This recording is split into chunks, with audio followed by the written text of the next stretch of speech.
drapeau. Repos.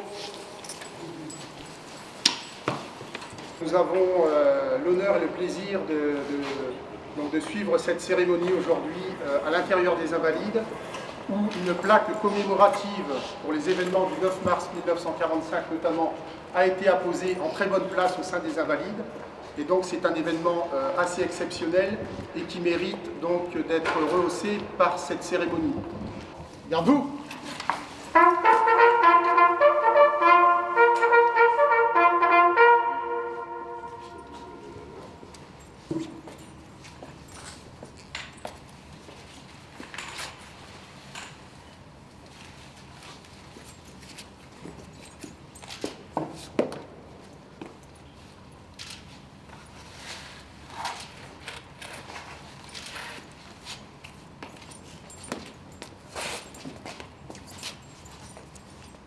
Au mort.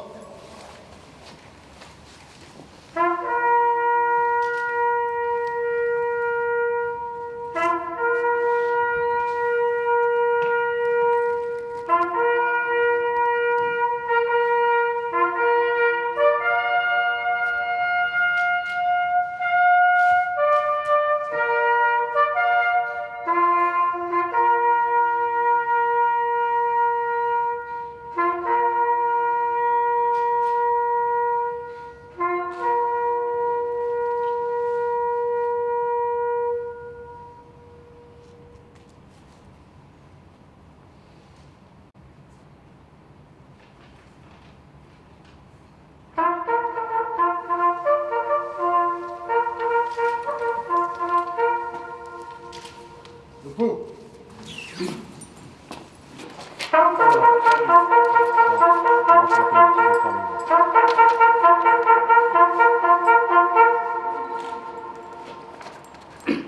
Nous sommes aujourd'hui le 6 mars 2016. À la même date, en 1945, le 6 mars, les troupes françaises étaient mises en alerte. Les renseignements de diverses sources faisaient craindre une attaque par les troupes nippones qui jusqu'alors avaient été tenues en respect par la fermeté et la diplomatie des autorités françaises locales. Le 9 mars, après ces jours d'alerte inutiles, les troupes ont été mises au repos. Le soir même du 9 mars et à la même heure dans toute l'Indochine, les Japonais attaquent pour capturer tous les Français. Toutes les casernes combattent tous les Français en mesure de se battre dans le fond. On verra même des militaires français et indochinois en permission se précipiter pour rejoindre leurs camarades et combattre à leur côté.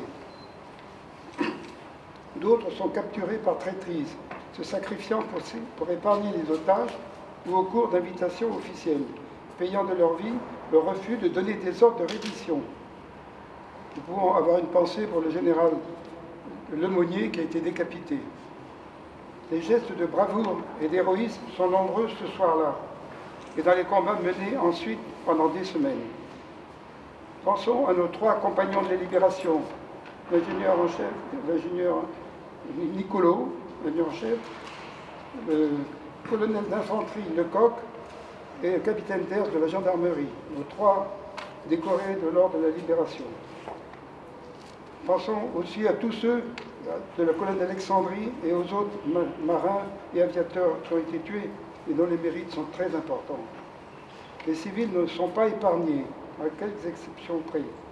Une rafle générale va les capturer le même soir, la quasi-totalité des familles de civils et militaires français, ainsi que de nombreux Indochinois sympathisants.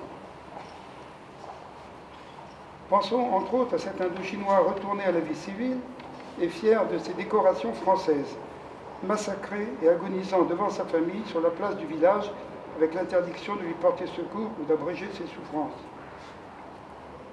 Ce fut ce soir-là et dans les jours qui ont suivi ce qu'on appela pudiquement le coup de force japonais du 9 mars 1945.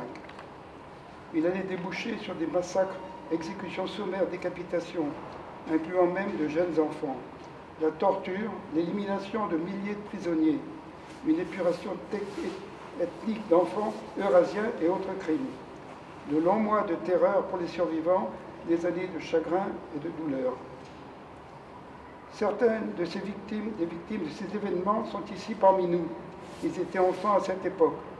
Ils ont souffert et parfois ont vu disparaître notre chair au cours de cette tragédie.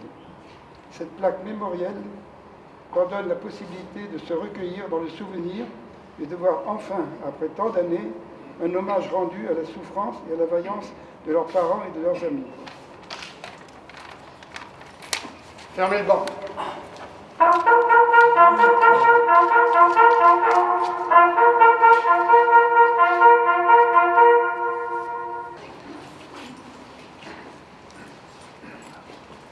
Cette plaque mémorielle trouve parfaitement sa place à cet hôtel qui, on ne le voit pas, mais parce que c'est en cours de rénovation, qui est l'hôtel de la Vierge Marie, mais qui est aussi appelé l'hôtel de l'Indochine à cause déjà des deux plaques qui existent de chaque côté de celle qui vient d'être apposée sur cet hôtel et qui trouve parfaitement, comme vous le voyez, sa place.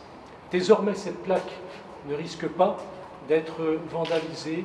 Elle est sous la protection des voûtes de l'église des soldats, cathédrale Saint-Louis des Invalides, qui est le lieu par excellence de la mémoire pour honorer tous ceux qui, au cours de l'histoire, ont donné ou sacrifié leur vie pour la défense de notre pays, de la liberté et de la vérité.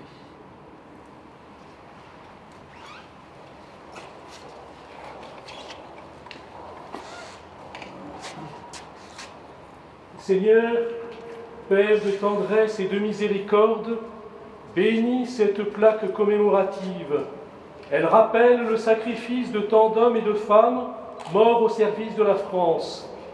Ils ont combattu et livré leur vie, Français et Indochinois, pour l'honneur de leur patrie, dans la lointaine Indochine, particulièrement lors des événements du 9 mars 1945. Que ceux qui contemplent cette plaque commémorative se souviennent et s'inclinent respectueusement à la mémoire de ceux et celles qu'elle honore. Au nom du Père, et du Fils, et du Saint-Esprit. Amen. Amen.